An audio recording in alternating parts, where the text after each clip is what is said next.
બીજી ઘણી વખત કહે છે કે ગુણાતાન સ્વામી ધરતી પર ના આવ્યા હોત તો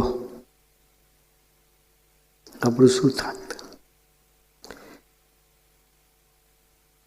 ધ્યેયની ક્લેરિટી ન મળતા આપણને.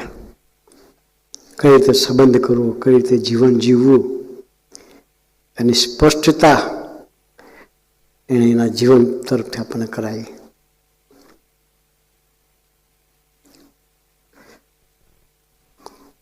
સ્વામીજી સવારે મંગળ આરતીમાં પધારે કે શણગાર આરતીમાં પધારે,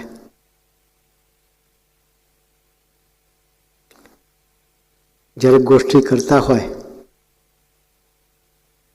ત્યારે સ્વામીજીની નજર અક્ષર પુરુષોત્તમ મહારાજના જે ગેટ દરવાજો છે મંદિરમાં, એની પર જે કાર્વિંગમાં જે મૂર્તિ છે ને એવા નીચે હાથ જોડતા ગુણાતાન સ્વામી એ મૂર્તિનું દર્શન કરાવતા વાત કરે સ્વામીજી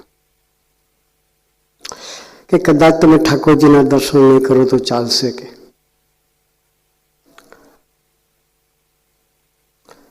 અહીંયા દર્શન કરી લેજો. કે શું કહેવા માંગે છે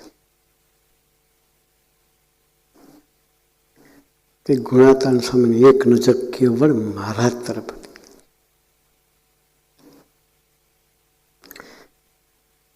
દરેકમાં એને મહારાજને જોયા. ખાલી નેવા નીચે ભરીને દર્શન કરવા એટલું જ નહોતું,